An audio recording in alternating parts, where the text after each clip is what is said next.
Welcome to my channel.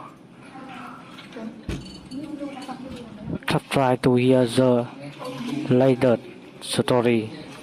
I'm Ethan, 33, and for the last 3 years, I believed I'd found my soulmate in my fiancée, Claire, 31. We seemed perfect together, at least that's what I thought. I had a solid career, a home I'd worked tirelessly to own, and I was ready to build a life with her. Claire convinced me she was deeply in love, that we were partners, ready to embark on our forever after saying, I do. But then I uncovered the truth. She wasn't marrying me for love. She was after my wealth, planning to discard me the moment she could claim half of everything. I should have been furious, heartbroken. Instead, I smirked. Claire had no clue she'd just set herself up for failure. It all began innocently enough, or so I thought. Claire and I had been engaged for 6 months, immersed in wedding preparations. One evening, she mentioned she was heading out for a girls' night with her friends. No problem, right? Wrong. That night, I was working late in my study when her tablet buzzed on the desk. She'd left it behind, and I wouldn't have pried, but a notification caught my eye, twisting my gut. He's clueless. Lol. It was from her best friend, Mia. I hesitated, but curiosity won. I opened their group chat, and what I found was devastating. Not a misunderstanding or a cruel joke. A calculated, months-long scheme to marry me, take half my assets, and walk away. Claire, OMG, you're really going through with this?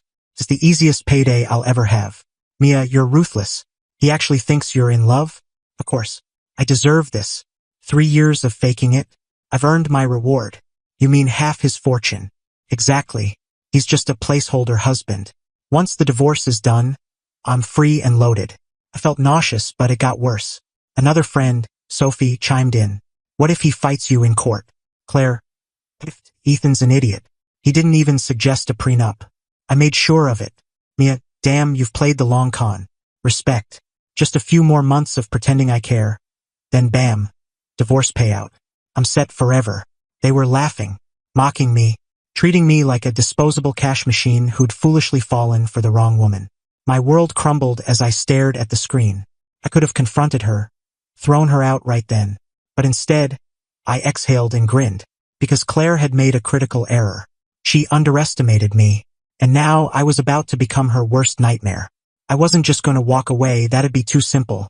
She'd spent 3 years pretending to love me, manipulating me, making me believe in our shared future, all while plotting to ruin me. She thought she was winning a game. She didn't realize I'd just rewritten the rules. The next morning, I took the first step toward her downfall. I met with my attorney, Daniel, who dealt with plenty of opportunists like Claire. I showed him everything. The tablet messages, her plan to divorce me and take half, her belief I was too naive for a prenup. Daniel leaned back, smirking. She's going to regret this. Together, we crafted an airtight, unassailable prenup. Key terms included: if she files for divorce, she gets nothing. If infidelity or fraud is proven, she owes me a penalty. All assets acquired after marriage remain mine alone.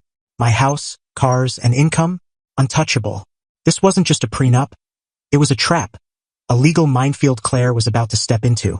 The toughest part was pretending I was still the same oblivious, lovesick fool.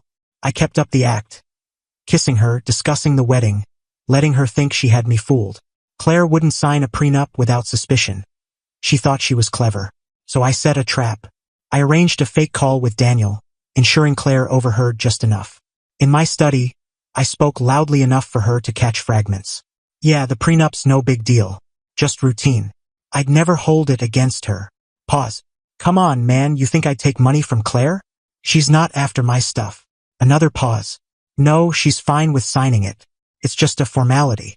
I heard her pause outside the door. I grinned, she'd taken the bait. That evening, I brought up the prenup casually. Babe, Daniel says it's standard stuff.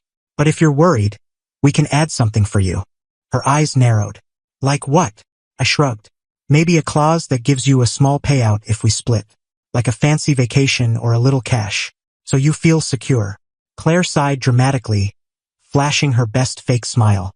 Fine, if it makes you happy, I'll sign. But only if my clause is included. I pretended to waver. You sure? You don't have to. She grinned wider. No, babe. I don't want you to feel bad. It's just paperwork. She thought she'd outsmarted me, securing a small win. But her clause was legally meaningless.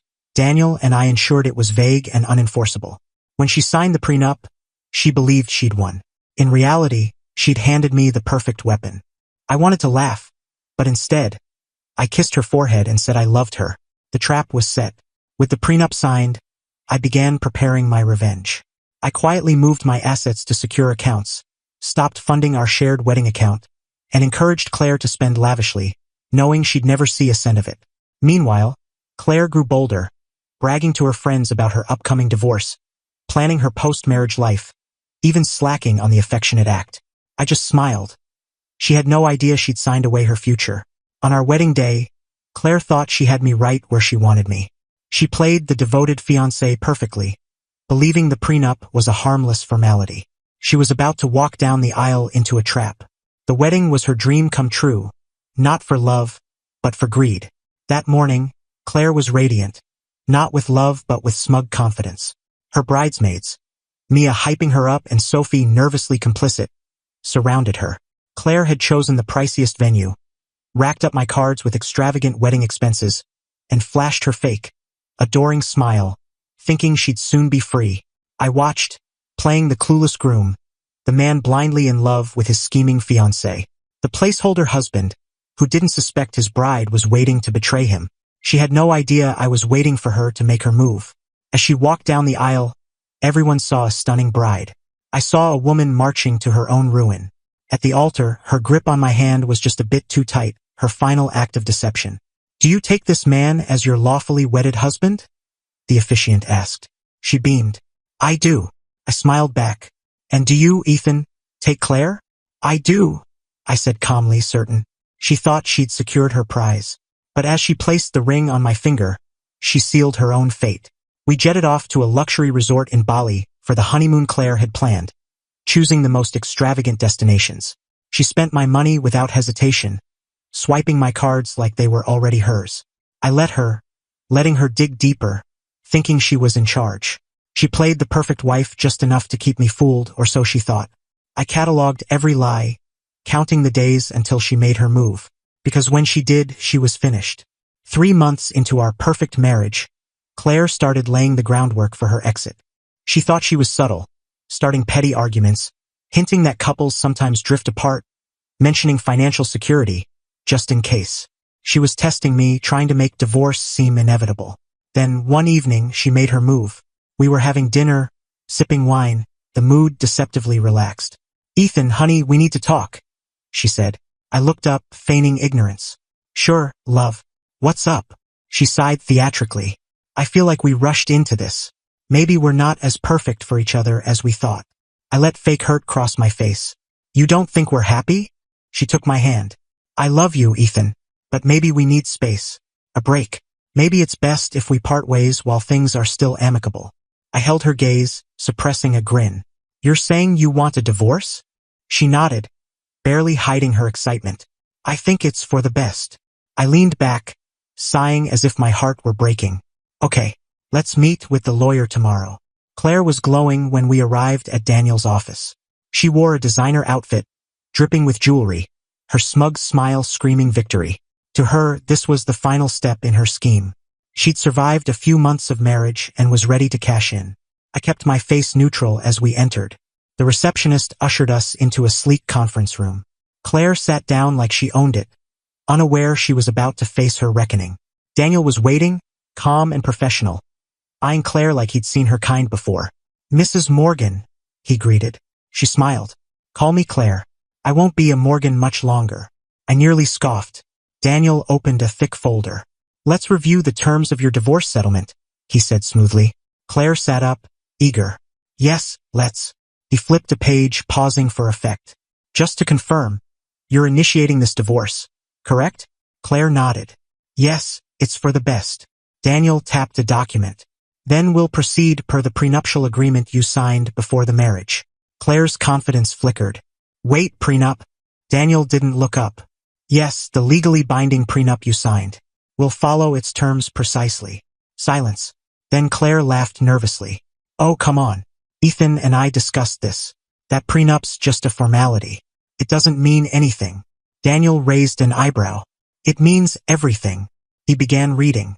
"Per the prenuptial agreement, If Mrs. Morgan initiates a divorce, she receives no financial compensation, assets, or support from Mr. Morgan. Claire's smile froze. Daniel continued. Additionally, due to clauses regarding infidelity and financial deception, her head snapped up. Excuse me, what? Any proven intent to deceive or defraud Mr. Morgan financially results in a penalty payment owed to him. I leaned forward, resting my chin on my hands. Claire, you really should have read the fine print. Her face paled. Her nails dug into the chair. No, she whispered. This is a joke. Daniel remained unfazed. It's legally binding, and your signature is on every page. Claire turned to me, eyes wide. Ethan, honey, let's talk privately. Why? I asked coolly. I thought I was just a placeholder husband. Her breathing quickened. That was just talk. It didn't mean anything. Daniel cleared his throat. Actually, it did. Thanks to Mr. Morgan's investigation, we have messages, recordings, and evidence proving your intent to commit financial fraud. Claire gasped. You spied on me? I smirked, mimicking her tone. Oh, relax. It was just a precaution. I trusted you, remember? Her hands shook. She turned to Daniel.